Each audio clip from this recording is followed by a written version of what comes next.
Hello, and welcome to this tech tutorial walkthrough. Today I'm going to be showing you how to bulk import people into your Circle community if you're transitioning from a different platform to Circle, because I couldn't find a video explanation on YouTube when I was trying to do it. So if someone can benefit from what I've learned in that process, then amazing. So Circle is a really amazing community-based platform that you can sell like online courses and digital products through, but it's really great because of that community component. If you know you have a pretty robust community in terms of providing access to certain things and you want to have certain controls over who receives what information, Circle's a very flexible platform for that. So I strongly recommend checking it out if you are still like on the fence, because I've actually really enjoyed it. And yeah, so first things first, when it comes to the importing process, you want to make sure you have a CSV prepared with all of the people that you want to import into this new community. So how I personally did it is I created a Google Sheet and imported the CSV from whatever. I use ThriveCart primarily for my clients. I'm also Alex, an online business manager. I realized I just kind of dove in and didn't give you any context for who I am.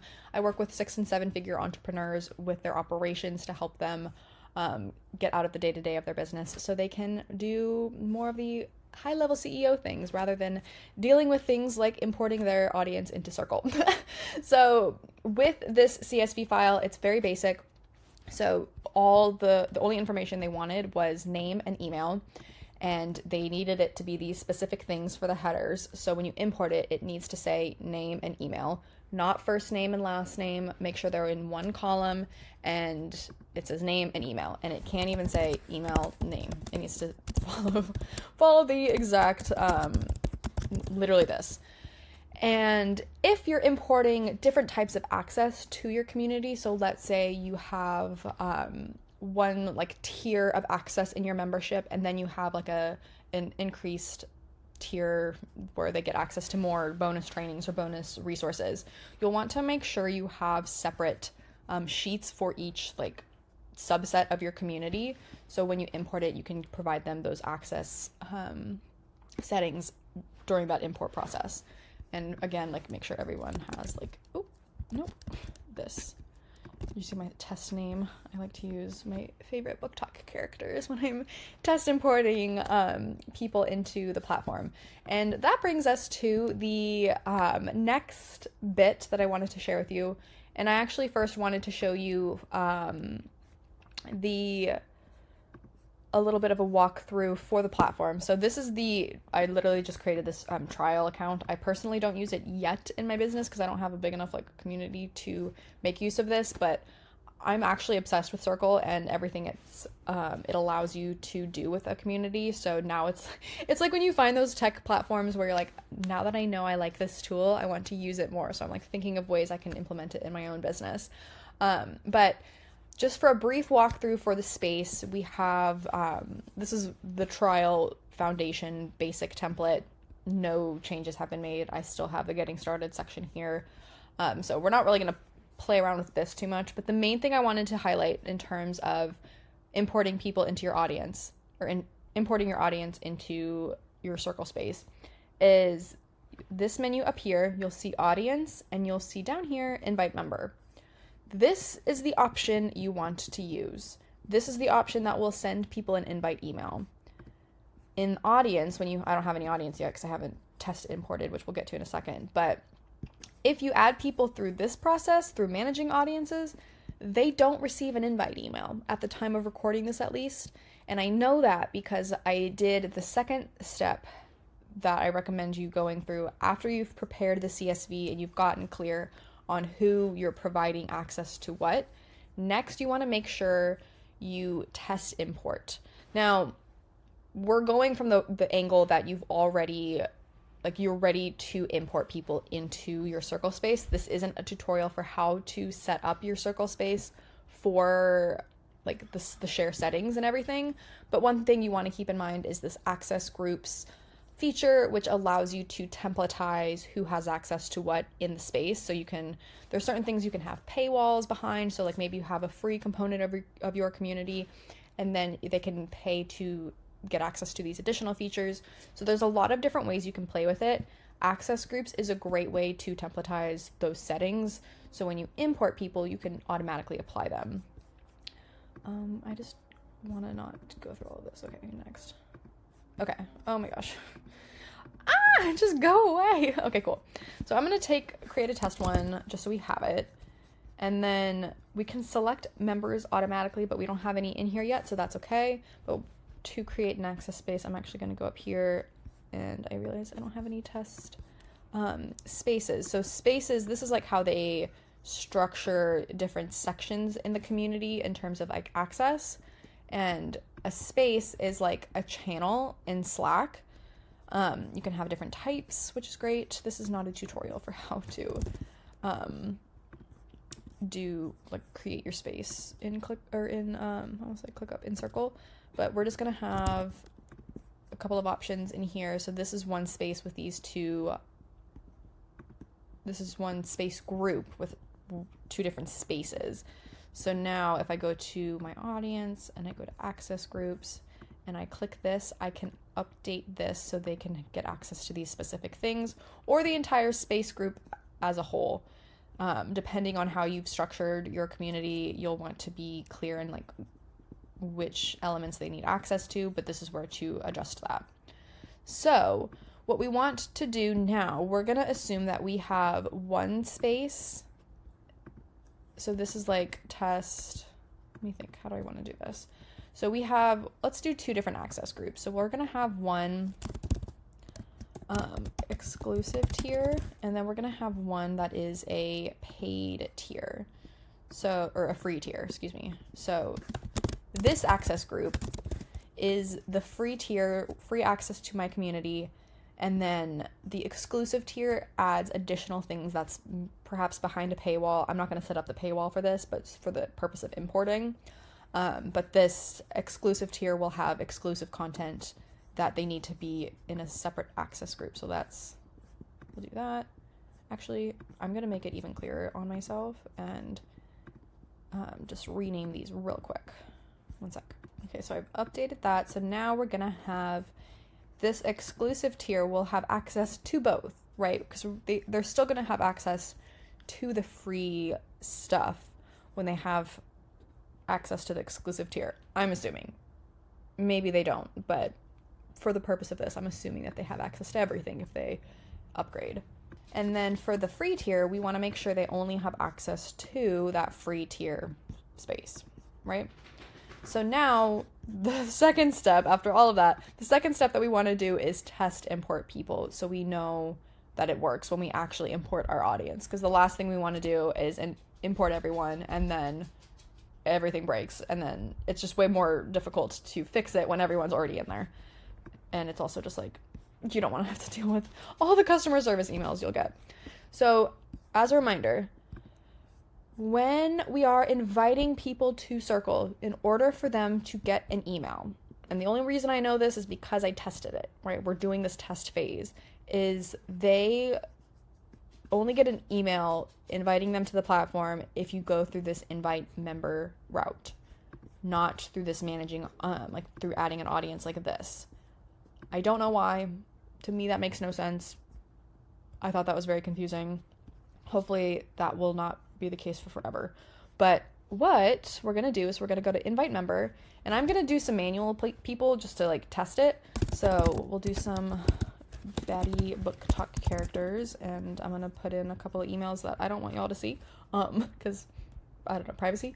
But we'll put in some, oh my god, is that how you spell her name? Some baddies. I'll put in the emails in a moment. And then what we're going to do is provide them access to the test groups. So I'm going to test both. I want to test the free tier and the exclusive tier. Make sure they have access to the correct things they have access to.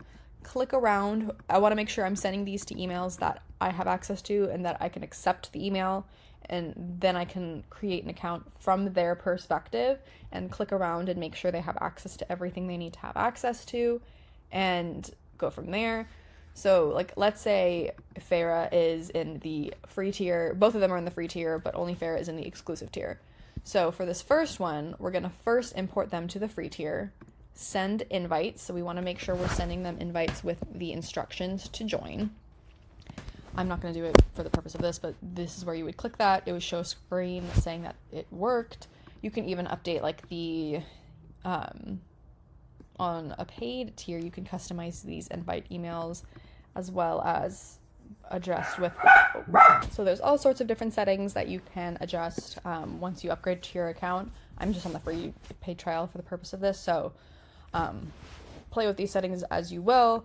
But once you've gone through and tested from that, from the free tier, then go through this same process, open up here, go down to invite member, and then you can manually import them into the exclusive tier and click around from that account's perspective as well to make sure everything works. Now they don't get access, or excuse me, they don't get an extra invite email when they get access to that additional access tier. So you'll need to make sure any kind of communication is scheduled through a separate email, whether that's through like your email marketing platform to like a mass broadcast or like some kind of automation or manually, right? But that is one thing to keep in mind. There's a lot of communication gaps so far that I found in the import process specifically. Another option, if you don't want to enter manually and you want to create an invite link, this can give you an option to send them. One sec. This is just another option to get people into your community. Now be careful with that, because if people Now be careful with that because anyone can get access to that link, so you want to be mindful of that. And this is nice. So just make sure that you're only sending this in a way that can't, because the one thing with doing it through an invite link is if you put it in your email, like everyone just join, they can forward it, and you want to make sure you have some sort of auditing process to make sure everyone who actually, especially like if it's a paid thing, especially if it's a paid thing that's like 4 figures or 5 figures to get into, right? So you really want to be clear on that import process in terms of security, but that is an option as well, is doing it through an invite versus like manually importing people. And yeah, so once you've tested it, then it's time to import everyone in. So if you go from the Google Sheet route, what you just need to do is for each individual sheet, so each individual like subgroup of your community, you'll have one main one, I would imagine, and then like if you have additional ones, then you can give them access to those additional tiers as needed. Then you'll just go in here and then do download CSV, label it accordingly, make sure it's clear which sheet, which tier it's on. If you update the label for this, so like free tier, exclusive tier, like if you update the label of the sheet, when you import it, it will inherit that name. So it really helps like avoiding accidentally importing the wrong thing. Labels matter, and it helps reduce mistakes, which is very nice and helpful. So make sure you label it accordingly and then import it to the correct access group that you set up and test it so you know that it works. And yeah, and then once you do that, you can go into the invite member, import CSV, upload the file, upload all of the access group information here. So let's say we're doing just the free tier. Don't give them admin permissions, because that will give them access to editing. You have a limited number of people that you can give access to this anyway, so don't worry about that. Or don't make them moderators. Make sure that these are turned off, because that will like give them access to editing features. Customize if you're on a paid tier, not just the trial, and set up these settings accordingly, and send the invite, and then you get people trickling in. One thing to note, when it comes to inviting people to your Circle community, if they already have access to a separate community that's not connected to yours in any way, so in essence, if they already have a Circle account, they might not get the email. So that's another gap I found when importing people, and importing people again, like testing multiple times in multiple communities.